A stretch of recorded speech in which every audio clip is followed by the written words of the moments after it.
जी बिस्मिल्लाहिर्रहमानिर्रहीम। आज का सेशन हम शुरू करते हैं। आज का सेशन शुरू करने से पहले मैं सिर्फ एक चीज थोड़ा सा क्लियर कर दूं, वो ये कि आज की जो क्लास है specifically it is design for candidates who are appearing in the written descriptive exam of FI inspector or ED investigations FIA. There are numerous candidates who have been continuously texting me कि हमने अभी FIA के लिए apply किया है, तो हमें MCQs का आप थोड़ा सा गाइड कर दें। तो उन कैंडिडेट्स के लिए, अगर कोई ऐसा कैंडिडेट है तो उनके लिए मैं थोड़ा इतना बता दूं कि ये स्पेसिफिक वर्कशॉप हमारी रिटन वालों के लिए है। पर अगर वो लोग जिन्होंने अभी रिसेंटली अप्लाई किया है, जिनका अभी MCQ का एग्जाम है, वो लोग सुन जरूर सकते हैं इसको और वो बैठ सकते हैं। वो MCQs की हम इसमें डिस्कशन ना करेंगे, कहने का मकसद ये। अच्छा, ये मुझे मैसेज आया रिकॉर्ड का, तो I M naive when it comes to technology, so can someone guide me how to record the meeting? Zubair भाई, मैं रिकॉर्ड कर तो रहा हूँ। Let's see.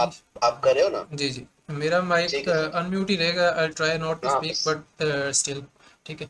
नहीं ठीक, ओके। बेहतर है सकलेन आप अपना अनम्यूट रखें, जी तो ठीक। It would be easier for me to communicate. जी ठीक।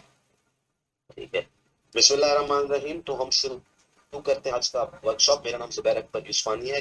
Currently I am serving as assistant director FIA in Crime Circle Hyderabad, and previously I have been part of 49 CTP. I was allocated in OMG. I have done my CSA training as well as half of a special training program. उससे पहले I have been allocated into provincial management services cadre. I was serving as excise and taxation officer. उससे पहले भी मैंने federal government में income tax department, जिसको IRS कहते हैं, उसमें किया हुआ है सर 2-2.5 साल। तो शुरू करते हैं आज के एग्जाम। ठीक है, आपकी वर्कशॉप। सबसे पहली बात, हम आते हैं ऐसे पे। ऐसे का जो, काइंडली अनम्यूट कर दे सब प्लेन के अलावा सारे बंदे, म्यूट कर दे अपने आप को। अच्छा, म्यूट कर दे। जी, एम आई ऑडिबल? जी जी।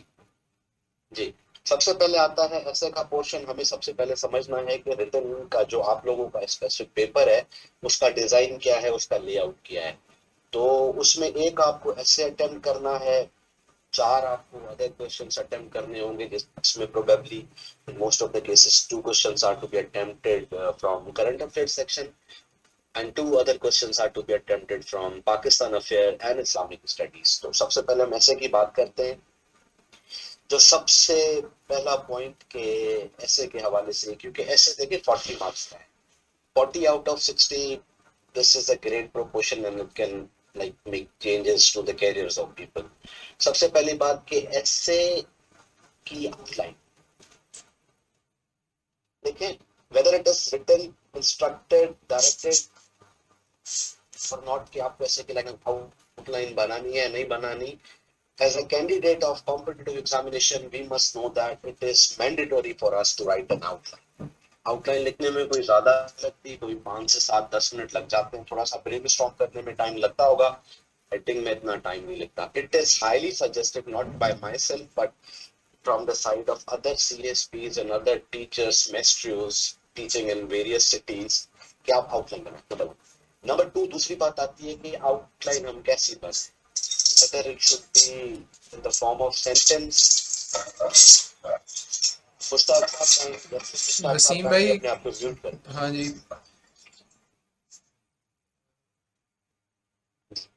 उसके बाद बात आती है कि आउटलाइन फ्रेजल हो या रिटन हो ना, सेंटेंसेस में it is always recommended to write a phrasal outline।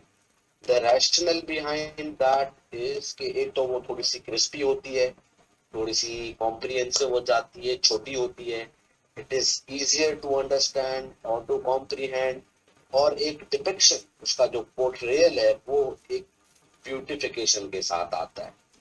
When I से कि हम प्रेफर करते हैं आउटलाइन लिखना फ्रेजल, फ्रेजल आउटलाइन, उसका ये मकसद नहीं है कि हमें कोई बम्बास्टिक जार्गन यूज करना है या इतने मुश्किल अल्फाज यूज करने के एग्जामिनर ना समझ सके। हमने अल्फाज जो यूज करने हैं वो हम एग्जिस्टिंग जो अल्फाज यूज करते हैं उन्हीं का एग्जैक्ट मीनिंग का अल्फाज हमें यूज करना होता है। फॉर एग्जाम्पल एक 3 अल्फाज हैं बड़े कॉमन से जो हर ऐसे में यूज होते हैं, आपने बिल्कुल लिखे भी होंगे अपनी प्रैक्टिसेस में।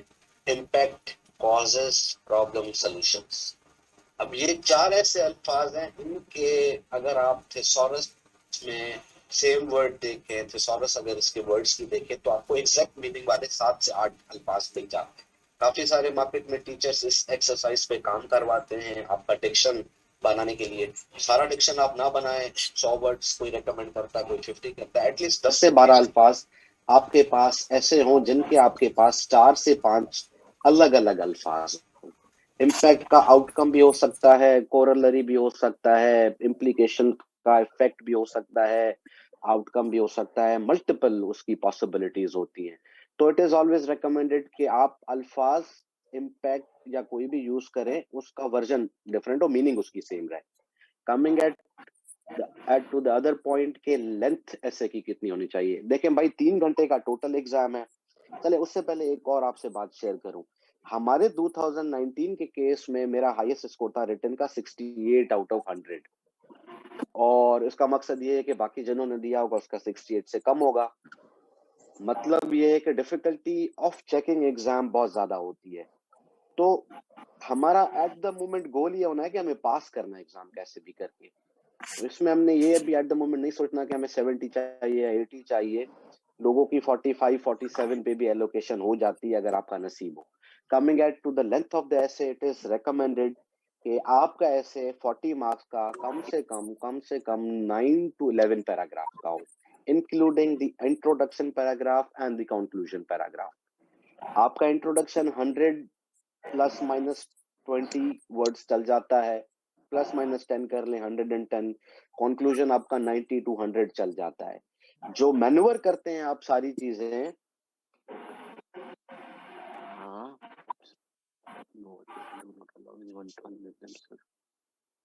अच्छा, जो हम मैन्युवर करते हैं, हम basically body of the essay को हम मैन्युवर करते हैं ना। अब मैन्युवर हमने कैसे करना है? मैन्युवर हमने ऐसे करना है कि हमने लेंथ कम कर देनी है पैराग्राफ की। देखें, पैराग्राफ की अगर आप डेफिनेशन पढ़ेंगे तो उसका होता है एनी राइटिंग और composition of more than 2 to 3 sentences. 2 sentences से ज्यादा जो भी रिटन कंपोजिशन होगी, that is a paragraph. What we have to do is to lessen the number of the words and increase the points. ये हमें, यार ये डिस्टरबेंस हो रही है थोड़ी सी। हाँ, हाँ,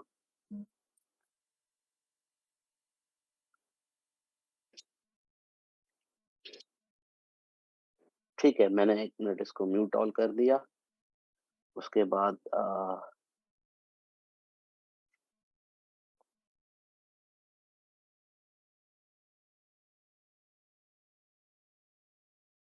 ठीक है, सकलन आप अनम्यूट हो अभी। ठीक है। अच्छा, जो हम बात कर रहे थे कि मैन्युअर हमने करना होता है बॉडी में। Meaning there bye what I want to convey is that we must write as many as points as we have in our mind, but remember that whatever we have to write must be of quality. The substance must possess a quality. Length पे नहीं जाना, quality पे जाना है। अब इसको मैं थोड़ा पोर्ट्रे करता हूँ कैसे, कि फॉर एग्जांपल एक टॉपिक आता है बड़ा मेन स्ट्रीम, काफी सारे अकेडमीज पे और मैगजीन्स में भी है, सीपैक। सीपैक का कोई स्पेसिफिक डोमेन आ जाता है, CPEC game changer for Pakistan. अब ये है तो सिर्फ एक statement, but if I were you, if I were a candidate, तो मैं उसको थोड़ा सा इसके कॉन्टोर्स को फैलाऊंगा। व्हेन आई से कॉन्टोर्स, आई मीन डायमेंशंस। हर ऐसे के मल्टीपल डायमेंशंस होते हैं। मैं सिर्फ फैंसी अल्फाज यूज करूंगा, होगा चीज वही। जैसे कि सीपैक की अगर हम बात करें तो उसकी इम्प्लीकेशंस हम देख सकते हैं, रीजनल और लोकल और international. if the essay is on implications, we can see 3 uh, the contours of implications, and apart from that we can add कि इसकी वजह से रिलेशंस कैसे चेंज हुए, डायनामिक्स पॉलिटिकल कैसे चेंज हुआ उन implications की वजह से, और हाउ द फ्यूचर लुक्स। या अगर मेन स्ट्रीम टॉपिक आ जाता है कोई भी कश्मीर इशू, जैसे कि आपका सिलेबस का एक करंट अफेयर का ये पॉइंट है। तो इस केस में what we can do, Kashmir का रीसेंट स्टेटस क्या है, what has been the background, this background, recent status, उसके बाद implications on Kashmiri people, steps taken by Pakistan, steps taken by India or endeavors by the international community। ये जो 6 चीजें हैं, these are the broader regional, आपका local, international, वो तीनों आपको implications का एक ही पोर्शन बना के दे देना है। Then coming at to the portion of endeavours के भाई किस मुल्क ने अपनी क्या स्ट्रेटजी की। इंडिया ने जैसे रिवोक कर दिया स्टेटस, पाकिस्तान ने पॉलिटिकली जो है इंटरनेशनल अरीना में यूएन और बड़ी जगहों पे जो है वो कोशिश की, जो भी कोशिशें की। अब या यूएस का क्या उस पे रेस्पॉन्स था या ग्लोबल कम्युनिटी का क्या रेस्पॉन्स था, इसको अब हम अलग लिखें। सीएसएस में हम कोशिश करके अलग ये कॉन्टोर्स बनाते हैं। इसमें हमने इसको थोड़ा सा कंप्रेस करके एक ही इंडेवर्स की हेडिंग में हमने 2-3 पॉइंट जो भी मोस्ट इंपॉर्टेंट लगते हैं हमने दे दिए। Similar is the case with solutions. अच्छा, लेंथ के बाद बारी आती है, जो चीज मुझे पहले डिस्कस कर लेनी थी मैं भूल गया था, क्योंकि मैं किसी भी चीज को प्रिपेयर नहीं करता, रैंडमली मैं बात करता हूँ हर चीज पे। वो है आपका टॉपिक सिलेक्शन। देखें भाई, व्हाट आई डिड, मेरे साथ थोड़ी सी गुड लक ये हो गई थी, and I do not find it abnormal to share, that is ke when I appeared in ADFIA, I had already appeared in CSS। मैंने CSS का रिटन ऑलरेडी क्वालिफाई कर लिया था और उसके बाद मेरा ADFIA हुआ था। तो मेरी मतलब कॉन्टिन्यूस एक स्ट्रगल चल रही थी, इसकी वजह से मुझे बड़ा रीपे किया ना कॉन्टिन्यूस तैयारी ने। तो मैंने जो ऐसे अटेम्प्ट किया था, मुझे एग्जैक्ट टॉपिक याद नहीं है, पर I think it was CPEC. What I did basically, ये जो आपके करंट अफेयर के 4 पोर्शंस हैं, इनको मैंने मास्टरी कर दी थी। इन पे इनके मैंने मल्टीपल शेड्स जो है फ्रॉम वेरियस एंगल्स पढ़ लिए थे। तो ये एक मुझे पॉपअप हुई चीज कि मैं आपको सजेस्ट करूं, जो आपके करंट अफेयर के टॉपिक्स हैं उनको आप बहुत अच्छे तरीके से आप प्रिपेयर करो। मैं ये नहीं कह रहा कि आपका जो ऐसे का टॉपिक आएगा वो इसमें से आएगा, इनमें से, पर आ सकता जरूर है। तो it is better to prepare that section current affair वाला with a little more care, कि अगर आ जाता है इसमें से ऐसे तो आपको थोड़ा सा एज होगा अदर कॉम्पिटिटर्स या जो है कैंडिडेट से। Acha, talking about the topic selection, what I did, I always chose topics which were of current affair nature or which were prevalent। जो recent चीजें थी मैं उनमें ज्यादा इंटरेस्ट लेता था as compared to literary topics। या इट इज भाई ये अननेसेसरी मैसेजेस प्लीज आप ना करें। अभी हमारा एजेंडा जो है ना वो FIA का है। तो अच्छा, what I used to do, मैंने क्या किया था और मैं क्या सजेस्ट करता हूँ कि आप करंट अफेयर का जो है वो टॉपिक चूज करें। देखिए, करंट अफेयर या करंट डेवलपमेंट में लिखने का एक फायदा ये होता है कि आपके पास ह्यूज अमाउंट ऑफ नॉलेज होता है, क्योंकि आप अखबार भी पढ़ते हैं, मैगजीन्स भी पढ़ते हैं, आप न्यूज भी देखते हैं। It is easy to manoeuvre and to जी, क्वेश्चन आंसर सेशन बाद में कर लेते हैं, थोड़ा सा इस पे डिस्कस कर लेते हैं पहले। अच्छा, दूसरा एक रीजन ये कि जो आपका लिटरेरी टॉपिक होता है उसका सबसे बड़ा इश्यू ये है कि आपको वो चीजें समझ में, आपको स्टेटमेंट समझ में बाज़ औकात नहीं आती है, बल्कि नॉट बाज़ औकात, most of the times including myself, it like I fail to comprehend what the examiner is basically trying to ask. तो to be on the safe side I would suggest you to go for current affair topic. Literary एक और reason मना करने का ये है कि अगर आपको सिरे से टॉपिक आपने समझा ही नहीं, तो आप कितने भी मास्टर हो लैंग्वेज के, आप लिखोगे वो चीज जो चीज रिक्वायर्ड ही नहीं है। हाँ, कुछ कुछ लिटरेचर के भी बंदे होते हैं, वो अगर अपने आप को समझते हैं कि वो बहुत ज्यादा प्रोज हैं, बहुत ज्यादा मास्टर हैं किसी स्पेसिफिक डोमेन में, और उनका वो टॉपिक लग जाता है तो ठीक है। But I would always recommend कि आप ऐसे जो है करंट अफेयर का करें।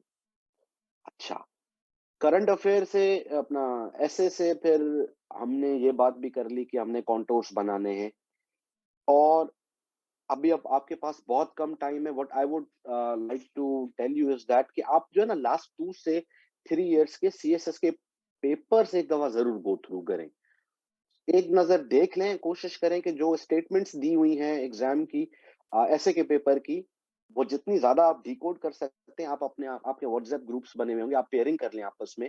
कोशिश करें कि 2 से 3 साल के पेपर्स के जो टॉपिक्स हैं उनको डिकोड करें, whether it is a current affair topic और a literary topic, try to decode what the examiner is asking. तो उससे ये हो सकता है कि अगर, क्योंकि एफपीएससी के पास देखे ना लिमिटेड एक डेटा बैंक होता है when it comes to MCQs और रिटन एग्जाम्स, वो कोई बड़े कोई वो नहीं है, वो फास्ट पेस के साथ मूव नहीं करते, उनके पास लिमिटेड एक वो होता है डेटा, उसी को वो चेंज करके, लैंग्वेज चेंज करके और उसका थोड़ा सा एंगल चेंज करके पूछते हैं। So it is always better to seek help. FIA के पास पेपर मिल जाते हैं तो उनको भी जरूर देखें, स्पेसिफिकली एसए का। और नहीं तो कम से कम 3 साल के जो सीएसएस के पेपर्स हैं एसए के, वो आप जरूर आपस में ग्रुप्स में डिस्कस करें। आई एम टेलिंग यू, आप लोग दुआएं देंगे अगर कोई टॉपिक लग गया तो। बहुत सारे कैंडिडेट्स नहीं करते, मैं ये सजेस्ट करना चाहूंगा। ठीक है, ऐसे पे हम फिर आगे बात करते हैं, coming at to the current affairs which is I think the hallmark of the paper after essay, because you have to attempt 2 questions out of 3, I guess, and in my opinion it is somehow an easier portion. अच्छा जी, सबसे पहले बात time की करते हैं। 3 घंटे का paper है तो टाइम मैनेज कैसे होगा? देखिए भाई, टाइम मैनेज ऐसे होगा कि डिपेंड करता है आपकी writing speed. If you have a greater writing speed, it is always suggested to write more with the quality. You have to maintain the quality along with the length। पर अगर आप मेरी तरह थोड़ा स्लो लर्नर और slow speed वाले लिखने वाले हैं, तो इट इज रेकमेंडेड कि आप 3 से 3.5 पेजेस लिखें। मतलब पेज के होते हैं 2 लीफ, 1 2, एक पेज और दूसरा पेज का फ्रंट साइड, तीसरे पेज का मिनिमम आधा पन्ना। मतलब 2 सफ़ों पे आपका क्वेश्चन खत्म हो जाना चाहिए। फिर एक इसमें ये भी एक आता है कि सर 15 मार्क का सवाल है या 20 मार्क का सीएसएस का सवाल होता है। सीएसएस में बोलते हैं कि 10-12 पन्ने लिखें। भाई मैंने सीएसएस भी पास किया, मैंने एफआईए भी किया है, मैंने पीसीएस भी किया है, मैंने कभी भी बहुत ज्यादा लेंथ नहीं लिखी। जनरली मेरी लेंथ होती थी सीएसएस के पेपरों की, क्योंकि 20 मार्क्स का क्वेश्चन होता था, उसमें मैं 5 पैराग्राफ बॉडी लिखता था, 4 से 6 की रेंज होती थी, और इंट्रोडक्शन और कंक्लूजन।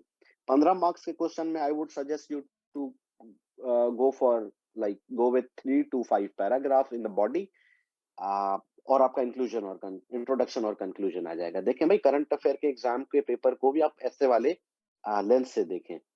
जो आपका ऐसे का पेपर है उसमें भी आपको इंट्रोडक्शन कंक्लूजन लिखना है, करंट अफेयर में भी आपको कंक्लूजन इंट्रोडक्शन लिखना है, बॉडी लिखनी है। अब फर्क यहाँ पे यह जाता है कि वो 40 का था, ये 15 मार्क्स का सवाल है, करंट अफेयर का, इस्लामियात का और पाक अफेयर्स का। तीनों के लिए सेम स्ट्रेटजी है। इंट्रोडक्शन आपका 80 अल्फाज से ज्यादा ना हो। आपने इंट्रोडक्शन में सिर्फ प्रिलिमिनरी बता देना है कि whether do you know the topic, and if you know the topic you hit the topic और not, and if you are hitting the topic the examiner would come to know that the candidate has some basic knowledge, तो वो it would suffice. When it comes to body, आप 3 से 5 paragraph लिखें। अब 3 paragraph उस भाई और बहन के लिए होंगे जिसकी मेरी तरह कम स्पीड होगी, 5 उसके लिए होगी जिसकी कुछ ज्यादा तेज स्पीड होगी। कंक्लूजन जरूर देना है।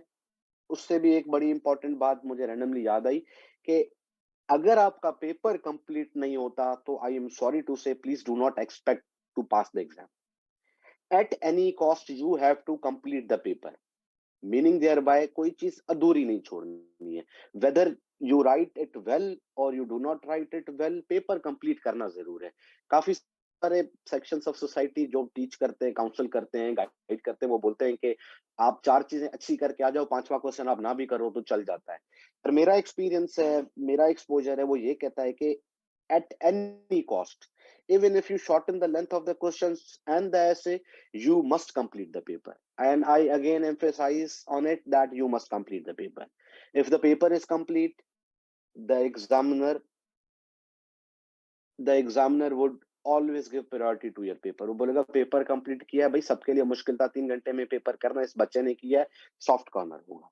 अच्छा, लेंथ की बात आ गई, फिर अब बात आती है रेफरेंसेस की।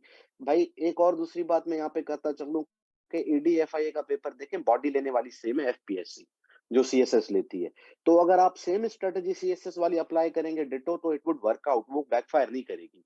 मीनिंग देयर बाय कि इसमें रेफरेंसेस की बात आ जाती है, नाम की बात आ जाती है, कोटेशंस की बात आ जाती है। करंट अफेयर के लिए मैं आपको एक छोटी सी टिप ये दे देता हूँ, 8 से 10 सोर्सेज हैं, वो बाय हार्ट आप हिफ्स कर ले, मैन्युअर करें जो हम करते थे। आजकल आप देखेंगे, अच्छा पहले सबसे पहले तो आप देखें कि आपका जो एडीएफआईए का सिलेबस है उसमें बुक्स कौन कौन सी दी हुई हैं। जो भी रेलेवेंट बुक है जिस भी टॉपिक पे, फॉर एग्जांपल आपका एक टॉपिक होगा यूएस पाकिस्तान रिलेशंस, एक आपका होगा कश्मीर इशू, एक आपका अफगानिस्तान होगा, और आपका मेरे ख्याल में सी पैक होगा। आपके ये 4 मेरे ख्याल में मेजरली टॉपिक्स होंगे करंट अफेयर के। अब इसमें करना ये सबसे पहले बहुत आसान सा काम है, सिलेबस आप सामने देखें डीएफआईए का, उसमें देखें यूएस ये जो 4 टॉपिक्स है इन पे कौन-कौन सी बुक्स हैं, उनके ऑथर्स क्या हैं। Because these books have been recommended by FPSC, meaning thereby these are the most authentic sources which FPSC wants candidates to refer. पढ़ तो नहीं सकते, रेफर भी नहीं कर सकते, पर नाम इस्तेमाल कर सकते हैं। थोड़ा सा इसमें आपको क्राफ्ट करनी पड़ेगी चीज। फॉर एग्जाम्पल, एक एग्जाम्पल देता हूं, when it comes to economy, Pakistan में एक बहुत अच्छा ऑथर है S Akbar Zaidi. He writes immaculately well on economy. तो अगर इकोनॉमी का कोई प्रॉब्लम आ जाता था या क्वेश्चन आ जाता था, तो I always used to give reference of S Akbar Zaidi. उसकी economic the issues in Pakistan economy किताब का नाम है। सिमिलरली एक और आपको एक्सपीरियंस शेयर करता हूं कि अगर कॉन्स्टिट्यूशन की बात आ जाती है, जैसे पाक अफेयर में मेरा बड़ा एक अच्छा एरिया ऑफ इंटरेस्ट रहा है 18th अमेंडमेंट। कॉन्स्टिट्यूशन की अगर बात आ जाती है तो उसमें पाकिस्तान में एक किताब है constitutional and political history by Hamid Khan. It is well reputed book, prevalent in the market, easily available, difficult to comprehend, या थोड़ी बड़ी भी है, पढ़ने में भी टाइम लगता है, but what we can do, हम क्राफ्ट जरूर कर सकते हैं। जरूरी नहीं है हमें ऑथर की एग्जैक्ट वो लाइंस याद हो उस टॉपिक पे, but we know that this book has been written on this specific topic. तो अगर उस कॉन्टोर का, उस तरीके का अगर सवाल आ जाता है, फॉर एग्जांपल आपके पास कोई 18th अमेंडमेंट या सेलेंट फीचर्स या इस कॉन्स्टिट्यूशन रिलेटेड सवाल आता है, तो safely you can use this reference. Economy में आप एस अकबर जैदी कर सकते हैं। इसी तरीके से आपका जो सिलेबस है 4 टॉपिक्स, उसका आपके सिलेबस के आगे बुक्स दी हुई है। आप देखें कौन सा टॉपिक, कौन सी बुक सुटेबल है, कौन से आपके सिलेबस की टॉपिक का नाम याद कर लें, यूज कर सके तो जरूर यूज करें, बहुत आपको रीपे करेगा। Number 2, reputable magazines can be quoted. JWT has become one of the reputable magazines in recent 5-4 years because it has been recommended by FPSC. आप बिल्कुल उसको recommend कर सकते हैं। टाइम्स मैगजीन एक बड़ा अच्छा मैगजीन आता था, अब आता है नहीं आता मुझे नहीं पता, मेरे जमाने में तो बहुत अच्छा था। एक आपका इकोनॉमिस्ट बड़ा अच्छा आता है, आपका फॉरेन पॉलिसी बड़ा अच्छा मैगजीन आता है। इसके अलावा आपका फॉरेन अफेयर्स मैगजीन आता है। After magazines what we can do, we can also refer और कोट द जर्नल्स, जो रिसर्च आर्टिकल्स या journals, not only of Pakistan but abroad as well. Talking about current affairs in Pakistan affair, ISSI एक body है जो research articles जो है political economic nature के वो पब्लिश करता है। इपरी आपने सुना होगा, आईपीआरआई। तो एक ससी भी है, SASSI। इसकी तरह बड़े रिसर्च हाउसेज हैं जो काम करते हैं पाकिस्तान में, उनको रेफर कर सकते हैं। और इसके अलावा आपका इंटरनेशनली अगर आप देखें तो CFR के काउंसिल फॉर फॉरेन रिलेशंस, दूसरे भी एक दो हैं, मुझे नाम याद नहीं आ रहे। तो अगर कोई यूज कर सके, जिसकी प्रैक्टिस हो, अगर कर सके तो जरूर यूज करे। मतलब बताने का ये है कि जरूरी नहीं है कि we have to incorporate all of the things in references, but it is a possibility that if you want to do you can do it, मना नहीं है। लेंथ की हमने बात कर दी, हमने रेफरेंसिंग की बात कर ली, फिर हम बात करते हैं इस्लामियात की बात। देखें भाई, इस्लामियात का आपका जो टॉपिक दिया हुआ है बड़ा एक लिमिटेड है। अच्छा, मैं थोड़ा सा ये भी बताता चलूं, मेरे साथ थोड़ा सा गुड लक ये हुआ था कि मेरे जो पेपर में क्वेश्चंस आए थे, मैंने जो प्रिडिक्ट किए थे, मेरे 2 एग्जैक्ट क्वेश्चंस आ गए थे, इस्लामियात का और एक करंट अफेयर्स का। तो इट रीपेड मी। इस्लामियात में अगर आप आपका सिलेबस देखेंगे तो it revolves around chapter 1 to 3, मतलब first 3 chapters which are recommended और which are part of CSS। तो उसमें इंट्रोडक्शन आ जाता है इस्लाम का, फिर आपके सिस्टम्स, होली प्रॉफिट की सीरा आ जाती है, फिर ह्यूमन राइट्स और ये चीजें आ जाती हैं। It is always safer to go for those topics जिन पे मटेरियल की अवेलेबिलिटी ज्यादा हो। जैसे ह्यूमन राइट्स का जो टॉपिक है, it is very easy to do. Human rights in Islam हो या वुमेन राइट्स इन इस्लाम हो, इजी टू डू, क्योंकि बेसिक सबको पता होता है कि राइट्स कौन से हैं, बहुत सारे राइट्स हैं, मैन्यूवर करना आसान है। Always go for these questions.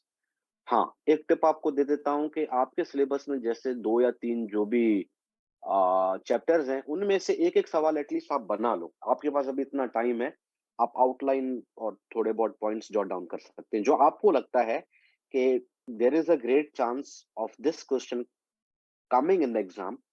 आप 3-3 क्वेश्चंस हर पोर्शन के बना लो, इट वुड इंशाल्लाह हेल्प यू आउट, अल्लाह ने चाहा तो। करंट अफेयर में, पाक अफेयर में और इस्लामियात में, क्योंकि this is also like part of preparation ना। We would not be wasting time if we are like making questions. उसमें होगा ये कि अगर किसी का कोई सवाल लग जाता है तो वो फिर बड़ा कॉन्फिडेंट होके पेपर करेगा। इस्लामियात के पोर्शन में से आइडेंटिफाई करें, आप कोशिश करें, आपको क्या लगता है कि कौन से इंपॉर्टेंट है। कोई भी 3 सवाल लिखने, फुल लेंथ क्वेश्चंस नहीं लिखने, आप उसकी आउटलाइन बनाएं, उनके जो आउटलाइन के जो पॉइंट्स हैं उसके आगे उसका रेफरेंस या आयत या उसका कोई भी मेन फ्रेज दे दें जो आपको रिमाइंड कराए पेपर में कि भाई इस पे मुझे ये लिखना है। Similar is the case with Pakistan affairs. अब पाकिस्तान अफेयर्स में देखें, आपका सिलेबस में कॉन्स्टिट्यूशन आता है, पॉलिटिकल हिस्ट्री 1973 की आती है। आप मुझे सकलेन प्लीज बता सकते हैं कि पाकिस्तान अफेयर का एग्जैक्ट सिलेबस क्या है, क्योंकि मैं थोड़ा सा भूल रहा हूँ।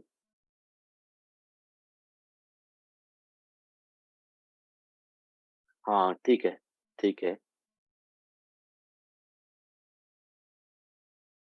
बेहतरीन। आपका पाकिस्तान अफेयर का जो जो पोर्शन है वो मेरी नजर में सबसे आसान। देखें भाई, कॉन्स्टिट्यूशन का जब आता है उसमें से ये 2 सवाल बनाना बहुत इजी है। Salient features of 18th amendment बहुत अच्छा टॉपिक है। अगर मुझे टाइम मिला तो आज हम लेक्चर के एंड में इस पे 2-4-5 मिनट बात कर सकते हैं, नहीं तो फिर आप लोगों को गाइड करूंगा कहाँ से पढ़ें।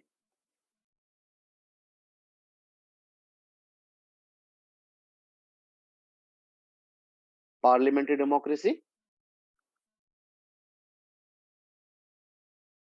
अच्छा ठीक है। टॉकिंग अबाउट द सेलियन फीचर्स भाई, आपको इंटरनेट पे बड़े पीडीएफ मिल जाएंगे जिसमें 15 से 17 पॉइंट्स लिखे होते हैं। 73 का कॉन्स्टिट्यूशन क्या था क्या नहीं था, रिगरस है और पार्लियामेंट्री टाइप है, प्रेसिडेंट को क्या पावर है, डेमोक्रेसी क्या कैसी चलती है। तो वो बड़ा मेन स्ट्रीम सवाल है।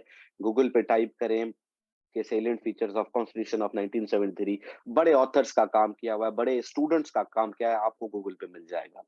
कुछ ना करें, उसको पढ़ लें, आपके पास मटेरियल हो कि कंटेंट आपके पास। तो हाँ जी बिल्कुल, सीएनएन, बीबीसी, रूटर्स, बिल्कुल। मैं आजकल अपडेटेड नहीं हूँ तो मुझे होना चाहिए। देखिए, क्वेश्चन आंसर आखिर में करते हैं, इंशाल्लाह फिर बात करते हैं क्वेश्चंस पे। तो सेलियंट फीचर आपको मिल जाएंगे। 18th अमेंडमेंट लिखा हुआ नहीं है, but I would suggest you to go for it.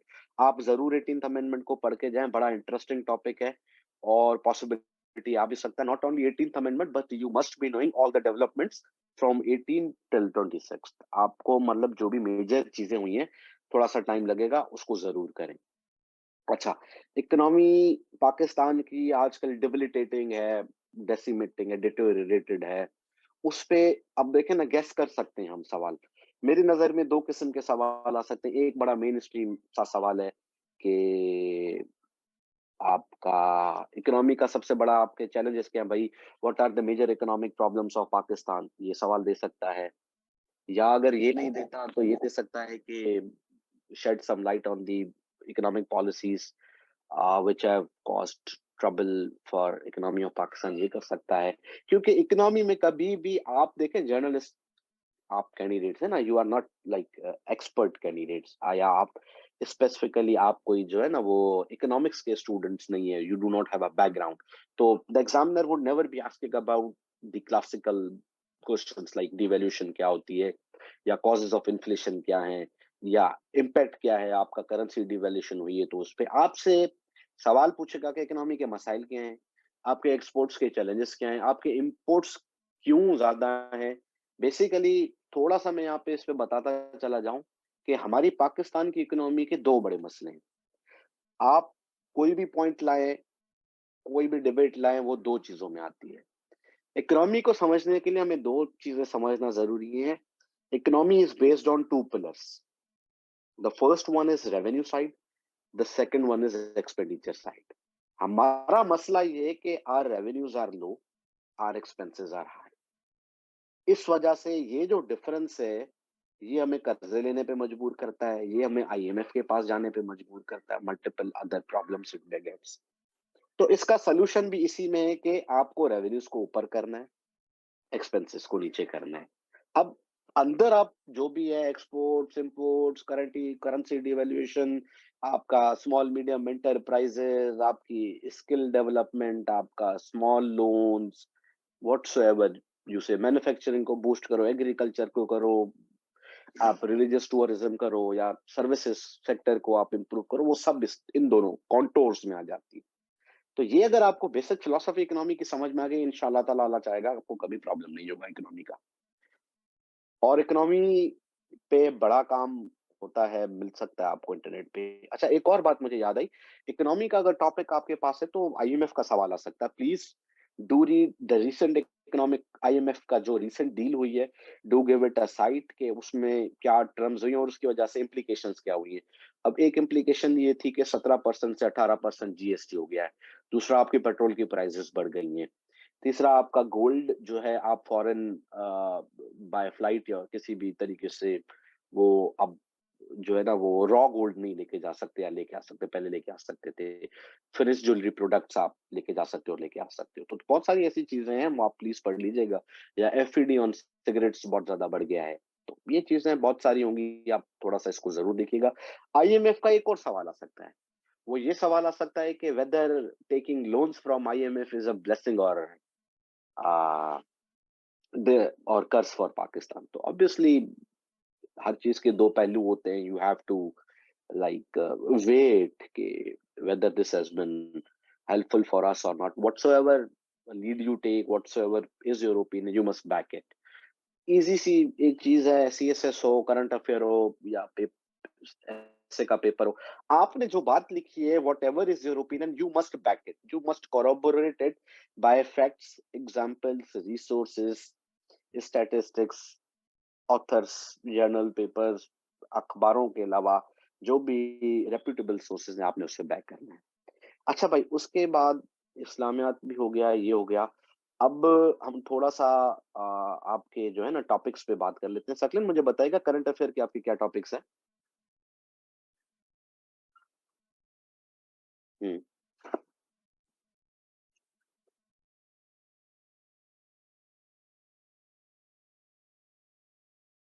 पाक, यूएस, अफगानिस्तान। अच्छा, मैं आपको एक ब्रॉडर स्कीम समझा देता हूँ टॉपिक को अंडरस्टैंड करने की, फिर आप उस पे लीड लेके काम खुद ही करेंगे। देखें भाई, सीपैक का टॉपिक है ना, अब हमें नहीं पता क्या आ सकता है, पर हम गेस जरूर कर सकते हैं। सीपैक, सबसे पहले तो इसकी लेटेस्ट डेवलपमेंट्स क्या हैं, व्हाट्स हैपनिंग सीपैक में।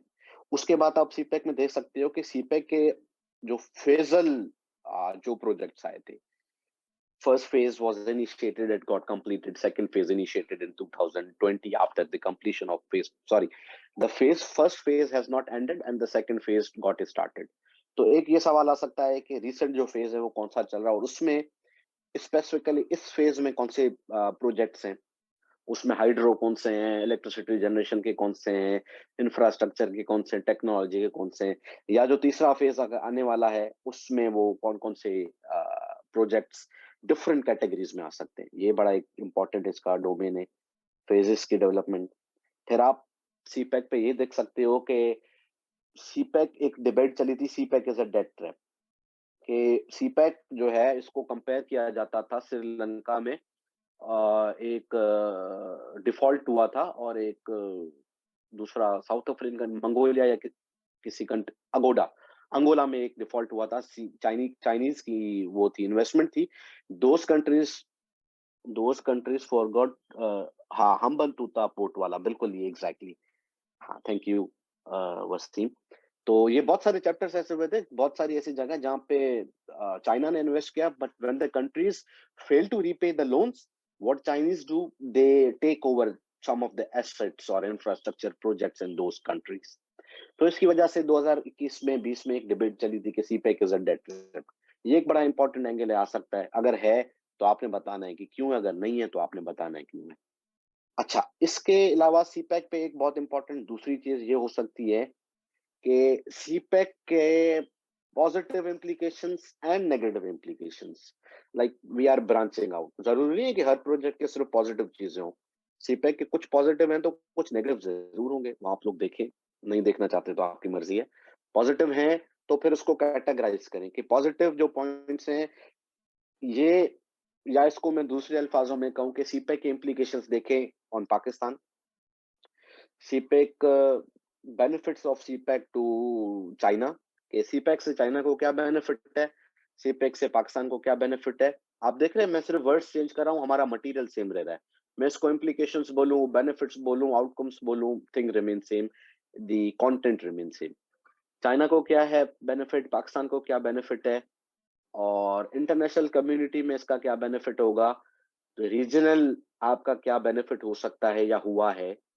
हो सकता है वाली बहुत सारी चीजें होंगी, हुआ है वाला बड़ा लिमिटेड होगा। ये भी जरूर देखें कि सीपेक से करंट impacts क्या है, whether it has ameliorated the status of the nations as it was envisaged when the project was being initiated, or it has been contrary to the original concept of the development of a mega infrastructure।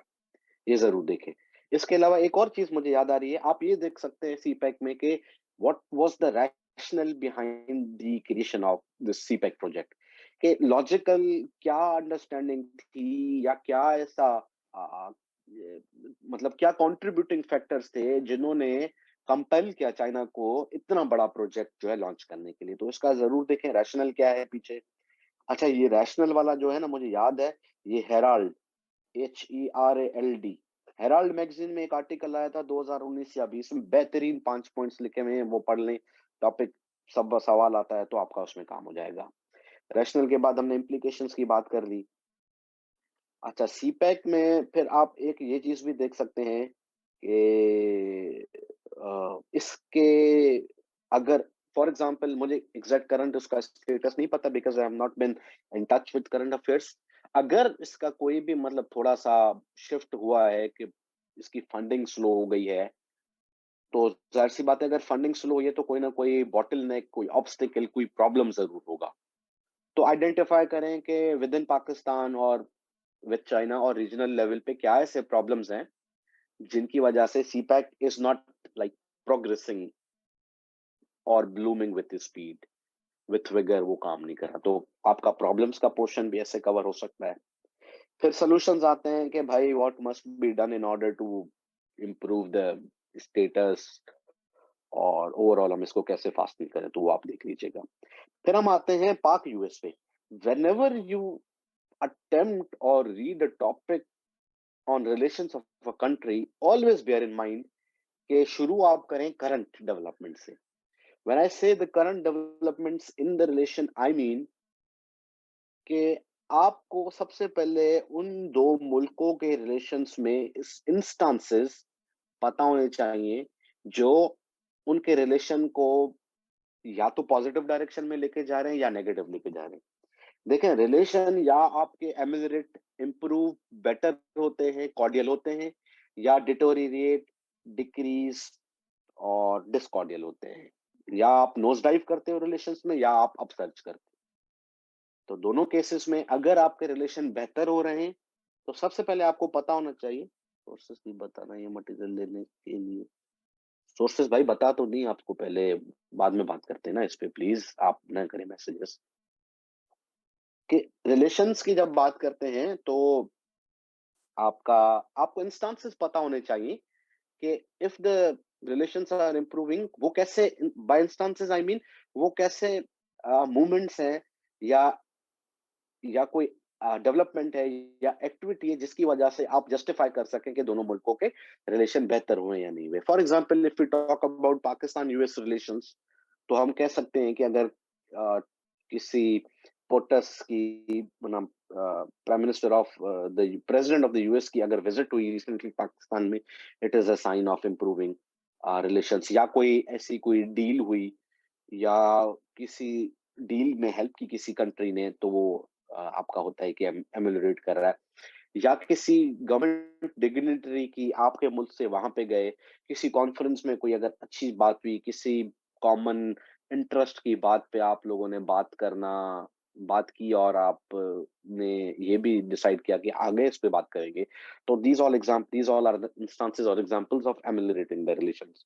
Simultaneously अगर relations खराब हो रहे होते हैं तो आप बताते हैं, फॉर एग्जांपल अगर कोई यूएस का कोई citizen while visiting Pakistan got murdered, तो जैसे एक बीच में इंस्टेंस हुआ था, किसी यूएस के बंदे ने डेनियल पर्ल नाम था या क्या था, उसने किसी बंदे को हिट कर दिया था इस्लामाबाद में, killed a person, but he went away without facing the punishment, दियत उन्होंने इस्तेमाल की, तो दिस डिटोरिएट्स द रिलेशन। ऐसे बहुत सारे एग्जांपल्स होते हैं कि रिलेशन कैसे डिटोरिएट हो सकते हैं। इसके बाद जब हम रिसेंट डेवलपमेंट्स देखते हैं, पॉजिटिव नेगेटिव जो भी हैं, उसके बाद हम देखते हैं रेमंड डेविस केस। एग्जैक्टली इसके बाद हम ये देखते हैं कि रिलेशंस में कि इन कंट्रीज पाकिस्तान और यूएस की जब हम बात करते हैं कि इनके रिलेशन का जो भी स्टेटस है उससे स्पेसिफिकली पाकिस्तान को इम्पैक्ट क्या आ रहा है। फॉर एग्जांपल अगर रिलेशंस बेहतर हैं तो भी क्या इम्पैक्ट्स हैं, अगर रिलेशन बुरे हैं तो भी कुछ ना कुछ इम्पैक्ट जरूर होगा। दोनों कंडीशंस में दोनों कंडीशंस में आपने ये देखना है कि इम्पैक्ट्स क्या आए हैं आपके मुल्क पे। और उसके अलावा रिलेशन में एक तीसरी ये बात आ सकती है कि थीम जर्नल दे सकता है कॉम्प्रिहेंसिव, आपसे पूछे कि tell us about the past present and future relations of Pakistan US, या ये भी सवाल आ सकता है कि फ्यूचर पे कि how do you foresee the future of पाक यूएस रिलेशन। उसमें फिर वो किसी एक इवेंट को स्पेसिफाई कर देगा, गिवन दिस स्पेसिफिक इवेंट, तो इस शेड में पढ़ सकते हैं। पाक यूएस रिलेशन पे आपको इंटरनेशनल बहुत मटेरियल मिलेगा, ये जो मैगजीन्स मैंने पहले बताई थी, बहुत ज्यादा आपको सीएनएन, बीबीसी, रियूटर्स हो गया या सीएफआर हो गया, आपका फॉरेन अफेयर डिप्लोमेट, बहुत इकोनॉमिस्ट, इनमें बहुत सारा मटेरियल मिल जाता है। अच्छा, कश्मीर पे हम बात करते हैं। देखिए भाई, मैंने एक बात पहले भी की थी कि देखो एफपीएससी आपस में डिस्कस करें, करंट अफेयर का भी वही मैं आपको सिर्फ हेल्प कर रहा हूँ कि जितना मैक्सिमम हम कंटोर्स खोलेंगे उतना पॉसिबिलिटी है कि हम क्वेश्चन से या टॉपिक से फेमिलियर हो जाएंगे। टॉकिंग अबाउट कश्मीर, तो कश्मीर का क्लासिकल एग्जांपल है। एक तो आपने देखना है कि भाई what is the recent status, कि आजकल कश्मीर में हो क्या रहा है, whether the atrocities done by the Indians are ongoing or there has been a halt in the atrocities. What is the response of the international community in today's time? अच्छा, when I talk about contemporary affair, it means आज से लेके 6 महीना 1 साल पहले तक की जो भी डेवलपमेंट है। इनफैक्ट अगर आप इस स्पेयर को 1 साल से 1.5 साल 2 साल भी कर दें तो वो भी कंटेम्पररी टाइम्स में आपको आ जाता है। आपने बिल्कुल ये देखना है कि recent status सबसे पहले क्या है, then we have to see what is the response not only of our host country but of India and the international community as well। Question आ सकता है। तीसरा आपका ये सवाल आ सकता है कि ये जब स्टेटस रिवोक हुआ था, whether it was constitutionally right और रॉन्ग, उस पर बड़ी एक डिबेट चली थी कि ये आर्टिकल 370 अप्लीकेबल नहीं है कश्मीर पे, क्योंकि उनकी कॉन्स्टिट्यूशन में 368 में अमेंडमेंट होती है, ये होता है वो होता है, लोग देख सकते हैं इस कंट्रोल को भी। चौथा आप ये देख सकते हैं कि ये जो इंसिडेंट हुआ, आपका रिवोक हुआ कश्मीर का स्टेटस, उसका इम्पैक्ट आज तक आया क्या है, whether there has been a positive impact, जैसे हमने पहले बात की, इम्पैक्ट हमें हर जगह देखते होते हैं, और the status after the annexation of Kashmir has not improved a bit, कि भाई India did this step, it initiated this step in order to get political motives done, जो भी पॉलिटिकल मोटिव्स थे, तो वेदर इंडियन सोसाइटी में इसका कोई फायदा हुआ है, या इंडियन सोसाइटी के अलावा रीजनल या ग्लोबल लेवल पे इस स्टेटस को रिवोक करने का कोई फायदा नहीं हुआ। ये चीज हमने जरूर देखनी है। कश्मीर में हम और ये देख सकते हैं कि डिटर्मिनेशन पे सवाल आ सकता है, पर वो थोड़ा सा इंटरनेशनल लॉ का टॉपिक आ जाता है कि, पर when it comes to attempting question on Kashmir, we have to always choose side of Pakistan. हाँ बिल्कुल, हमने बताना है कि भाई ये मसले पाकिस्तान के हैं, but in the end we have to support कि भाई द लीगल डिटर्मिनेशन का जो राइट है वो पाकिस्तान का है। तो पाकिस्तान के साथ ही स्टेटस इसका जुड़ता है। और कश्मीर पे मुझे याद नहीं है क्या आ सकता है। मेरे ख्याल में कश्मीर में सबसे ज्यादा इम्पोर्टेंट इसका यही होगा कि रिवोक होने की रीजंस क्या थे, रिवोक हुआ तो क्यों हुआ था, और आजकल इसकी डेवलपमेंट्स क्या हैं, और आप फ्यूचर इसका कैसे परसीव करते हो। अच्छा, talking about the Afghan issue, देखिए Afghan issue is again important because भाई देखो, प्रॉब्लम करंट अफेयर का ये है कि जो भी मैटर होता है वो शॉर्ट टर्म में क्लोज होता नहीं है। 2020 में आपका दोहा डील हुआ, आपका इन्होंने डिसाइड किया कि भाई 4 पॉइंट्स होंगे, डील होगी, आपकी रिसर्जेंस खत्म हो जाएगी, टेररिस्ट आपकी activities it would decrease, but unfortunately nothing happened. Similar is the case with human rights. अब ने बोला कि भाई Taliban have become liberal, like Saudi, they are allowing their women to drive and to participate in the economic activity, but it's otherwise if we see in Afghanistan।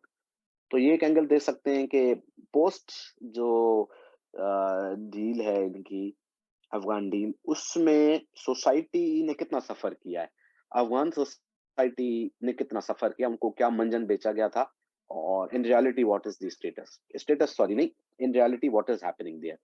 Secondly हम ये देख सकते हैं कि अफगानिस्तान का आज का स्टेटस क्या है भाई, what is the core issue of Afghanistan, why this problem despite of many deals, despite of numerous attempts, numerous diatribes, numerous discussions, sitting on the same table, talking about common issues, एक platform बनना, एक इनकी deal हुई, why this issue has not been solved। मेरे हिसाब से ये इस बार ये इम्पोर्टेंट है कि what are the underlying causes of Afghanistan issue जिसकी वजह से ये सॉल्व नहीं हो रहा। तो आप ये जरूर देखें कि मसला है क्या आखिर जिसकी वजह से अफगानी तालिबान एक प्लेटफॉर्म पे नहीं आते। मैंने इसे मतलब मसला मसला नहीं, मसाइल, कम से कम हमने बात की थी 3 से 5 पॉइंट्स हमने लिखने, एंगल हमने वो रखना है।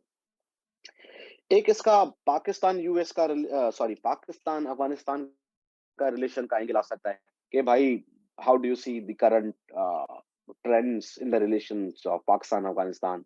तो आप बताएं ना इसमें कि अगर कोई रिसेंट कोई डील हुई है वो भी बताएं, फेंसिंग का बताएं कि भाई what is the status of fencing, immigrants का क्या स्टेटस है कि भाई पाकिस्तान फैसिलिटेट कर रहा है नहीं कर रहा बॉर्डर पे, और पाकिस्तान में भी कुछ रिसेंट एक्टिविटीज हुई थी, कराची वाला हुआ था उसका बीएलए, और ये लिंक्स बता रहे थे कि ये अफगानिस्तान जाते हैं तालिबान पे। तो ये आप देखें कि पाकिस्तान के करंट सिचुएशन में रिलेशन अफगानिस्तान के साथ कैसे।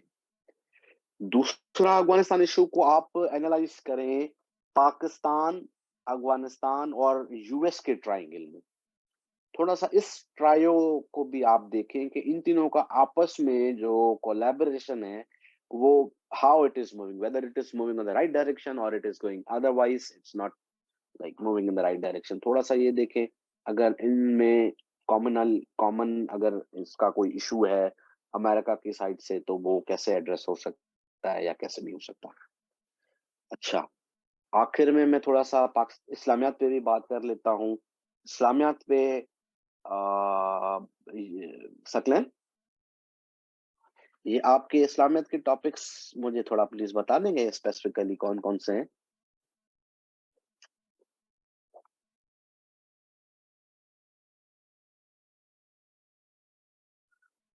हम्म, एक second, status of women, article of faith, Islamic code of life,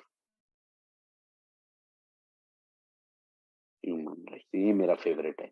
अच्छा भाई, there are 1 2 3 4 5 6 major topics of इस्लामियत।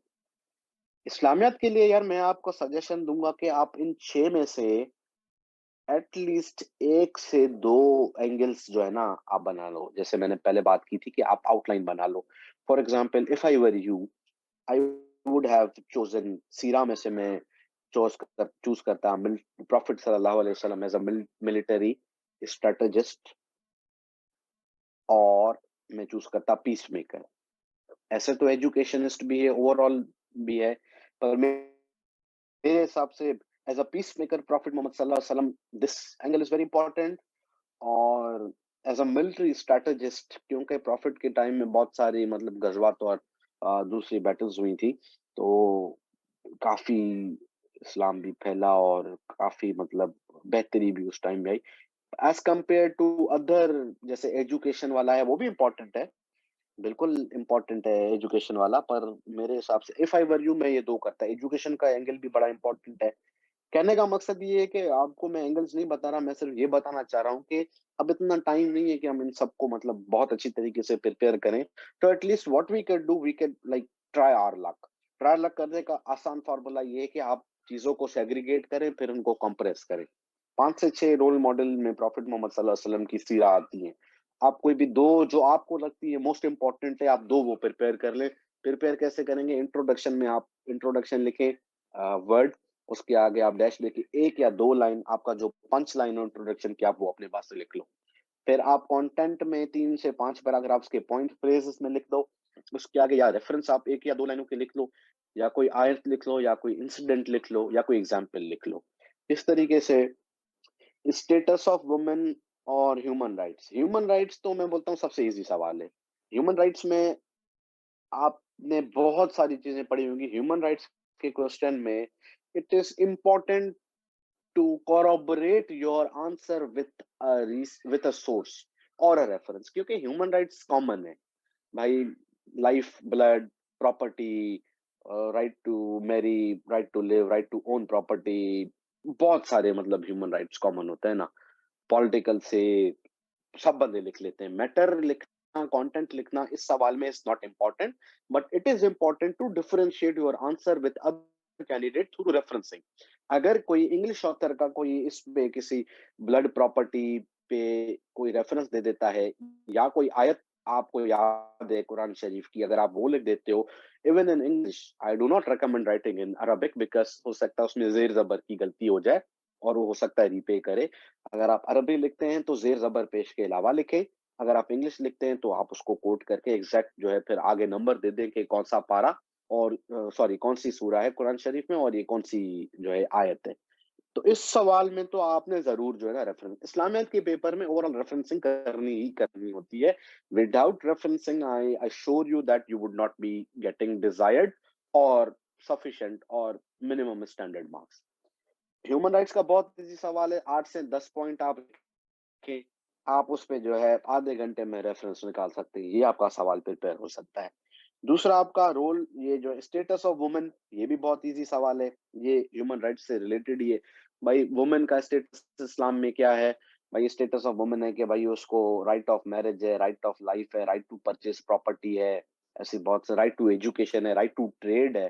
अब इन पॉइंट्स पे आप ये मटेरियल भी लिख सकते हैं, प्लस आप उनको कोरॉबरेट ऐसे भी कर सकते हैं कि हुज़ूर सल्लल्लाहु अलैहि वसल्लम के ज़माने में ये राइट्स जब इमिनेट हुए, तो हज़रत खदीजा ट्रेड करती थी, तो ट्रेड वाले को उससे कोरॉबरेट करें। एजुकेशन में हज़रत आयशा को कोरॉबरेट करें।